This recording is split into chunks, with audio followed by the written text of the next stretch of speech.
ये कहानी शुरू होती है एक घर से, जिसमें एक लड़की को दिखाया जाता है जो किसी से कह रही होती है कि मैं ये गेम नहीं खेल सकती।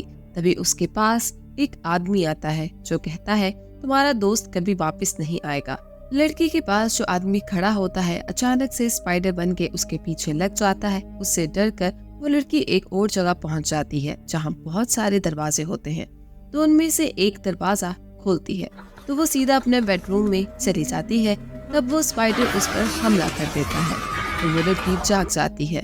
दोस्तों, हम देखते हैं कि उसे सपना आ रहा था और ऐसे डरावने सपने उसे रोज आते हैं।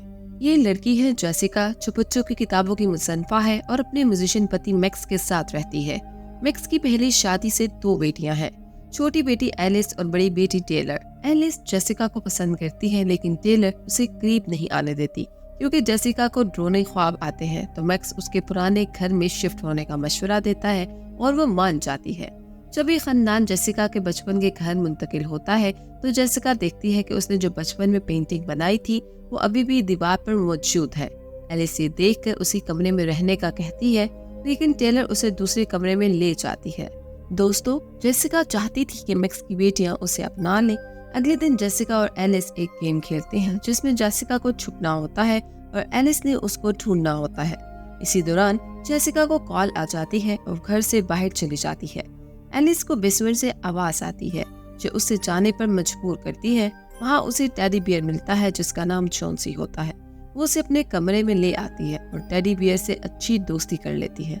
दूसरी तरफ टेलर अपनी सेल्फी ले रही होती है तो उसे एक औरत दिखाई देती है, लेकिन जब वो बाहर देखती है तो उसे कुछ भी नजर नहीं आता।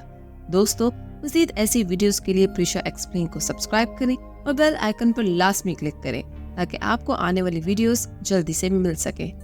फिर टेलर अपनी पड़ोसी लेम से मिलती है जो उसे घुमाने के लिए कहता है, लेकिन जेसिका आकर लेम को रोकती है जिससे टेलर नाराज हो जाती है। रात को जेसिका सुनती है कि एलिस अपने ख्याली दोस्त से बात कर रही है। ये सुनकर जेसिका और उसका शौहर अपने बचपन के ख्याली दोस्तों के बारे में बात करने लगते हैं। हालांकि जेसिका के पास कोई ख्याली दोस्त नहीं था। फिर रात को हम देखते हैं कि एलिस चॉन्सी के साथ खेल रही है। तभी जेसिका एक आवाज सुनती है और देखती है कि बेड के पास टेडी बियर हिल रहा है, लेकिन चेक करने पर एलिस उसे डराती है और दोनों मजाक करते हुए सो जाते हैं। दोस्तों, जेसिका को अब घर में सपने नहीं आ रहे थे और एलिस अपने दोस्त चॉन्सी को जेसिका की किताब की कहानियां सुना रही थी।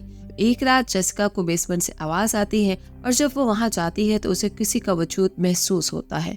यहाँ जेसिका को अपने बचपन की किताबें मिलती हैं जिनमें एक दरवाजे की ड्राइंग होती है जिस पर नेवर एवर लिखा होता है।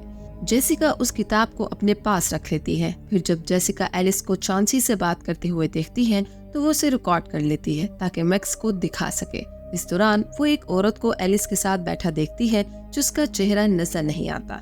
इसी दौरान जेसिका पर एक औरत हमला कर देती है जो मैक्स की साबका बीवी समांथा होती है, जिसकी जहनी हालत ठीक नहीं थी। टेलर ने उसे मैसेज किया था जिसकी वजह से समांथा को घर का पता मिला था।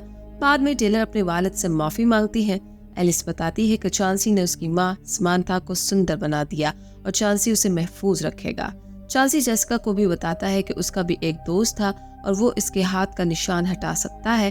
जेसिका एलिस को समझाती है कि हमारे निशानात हमारी कहानी का हिस्सा होते हैं। एक रात जेसिका ऊपर से आने वाली आवाजें सुनती है जब चॉन्सी कहता है कि वो एलिस से प्यार करता है और उसे कभी नहीं छोड़ेगा। जेसिका को लगता है कि एलिस ही चॉन्सी की आवाज निकाल रही है। अगले दिन एलिस अपने स्क्वेजर लिस्ट का एक आइटम यानी ब्रश लेने आती है। एलिस चॉन्सी के साथ गेम खेल रही थी तो चॉन्सी ने ये टास्क पूरा करने का कहा था। फिर जेसिका को ग्लोरिया मिलती है जिसने बचपन में जेसिका की देखभाल की थी और वो भी एक मुसन्निफा है।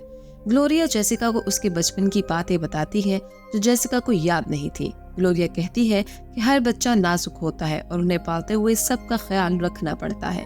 ग्लोरिया ने पहले ही बताया था कि चॉन्सी भूखा है और शायद उसे खा जाएगा। जेसिका टेलर को एलिस की देखभाल करने के लिए कहती है और अपने पिता बेन से मिलने जाती है। बेन को ठीक से कुछ याद नहीं था। जेसिका उसे अपने बचपन की सालगिरह की वीडियो दिखाती है और पूछती है कि वो उसे क्यों छोड़ गए थे। पहले तो बेन जेसिका को पहचान नहीं पाता, लेकिन कुछ देर बाद उसे पहचान लेता है। हमें पता चलता है कि किसी ने बेन पर विश्वास नहीं किया था जब उसने कहा था कि जेसिका गायब हो गई थी, लेकिन जेसिका कहती है कि वो कभी गायब नहीं हुई थी। बेन गुस्से में चिल्लाने लगता है और कहता है कि किसी से बात न करो। जेसिका को ये सब समझ नहीं आता और तब डॉक्टर बेन को संभालते हैं। लेकिन सोचने की बात है कि अगर जेसिका बचपन में गायब हुई थी तो कहाँ गई थी।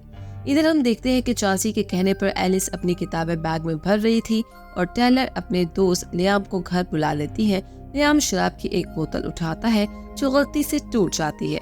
जब वो तौलिया तलाश करने जाता है तो चांसी उसको नजर आता है और फौरन गायब हो जाता है। लियाम को चांसी की गलती से पाँव आ जाता है और चांसी एक खौफनाक भालू में तब्दील होकर हमला कर देता है।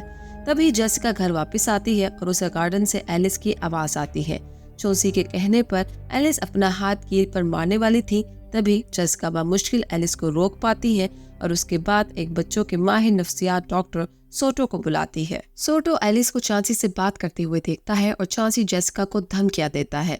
जेसिका बाद में दरियाफ्त करती है कि सिर्फ वो और एलिस ही इस टेडी बियर को देख सकते हैं। सोटो जेसिका को अपने एक पुराने मरीज की वीडियो दिखाता है जो एलिस की तरह नेवर एवर कहता था।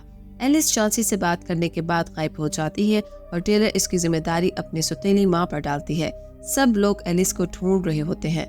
तब टेलर ग्लोरिया से मिलती है जो उसे बताती है कि चांसी जेसिका का बचपन का ख्याली दोस्त भी था। ग्लोरिया बताती है कि ख्याली दोस्त बच्चे के साथ जुड़ जाते हैं और अगर उन्हें छोड़ दिया जाए तो वो खतरनाक हो सकते हैं, जैसे जेसिका ने चांसी के साथ किया था। घर में जेसिका अपनी पुरानी चीजों में चांसी और नेवर एवर के खाके तलाश करती है। टेलर ग्लोरिया को भी इधर लाती है। तीनों मिलकर खुफिया खजाने की तलाश मुकम्मल करते हैं, जिससे एक चमकता हुआ दरवाजा नमूदार होता है जो नेवर एवर की दुनिया की तरफ ले जाता है। नेवर एवर की दुनिया में वो एक दरवाजे पर पहुंचते हैं जो जेसिका की दुबाई हुई यादों को जाहिर करता है। बचपन में चांसी ने जेसिका को नेवर एवर में ले जाने की कोशिश की थी। बेन ने उसे बचाया, लेकिन चांसी की आंखों को देखकर वो पागल हो गया था। बाद में जेसिका को उसके दादा दादी के पास भेज दिया गया। अब ग्लोरिया बाहर जाने का रास्ता बंद कर देती है क्योंकि वो अपनी जिंदगी में इस दुनिया से मुतवज्जा हो गई थी। इधर एक दरवाजा खुलता है जिसे चांसी आ रहा होता है। चांसी ग्लोरिया पर हमला करके मार डालता है। जेसिका और टेलर एलिस को तलाश करते हैं और चांसी के पीछे भागते हैं। आखिरकार वहाँ एक दरवाजे के पीछे एलिस मिल जाती है। फिर ये लोग बेसमेंट से बाहर आ जाते हैं। बेन और मैक्स के साथ दोबारा मिलने के बाद जेसिका को एहसास होता है कि वो अभी भी नेवर एवर में फंस चुकी है। चांसी ने एलिस को जेसिका को बहकाने के लिए इस्तेमाल किया था और अपनी पिछली बेदखली का बदला लेना चाहता था। टेलर आकर जेसिका को बचाती है। चांसी अपनी असल शक्ल में सेमून की तरह बन जाता है। चांसी जेसिका और टेलर को पागल करने की कोशिश करता है, लेकिन एलिस उसे आग लगा देती है और दरवाजा बंद कर देती है। पूरा परिवार घर के जलने के साथ ही बच निकलता है। अब ये सारे एक होटल में रुकते हैं, लेकिन एक बच्चे को देखकर जो अपने टेडी बियर से खेल रहा होता है वो खौफज़दा हो जाते हैं क्योंकि वो चांसी से मुशाबत रखता था। वो अपनी हिफाजत के लिए दूसरे होटल की तरफ चले जाते हैं और कहानी यहाँ खत्म हो जाती है। Thanks for watching and don't forget to like our YouTube channel.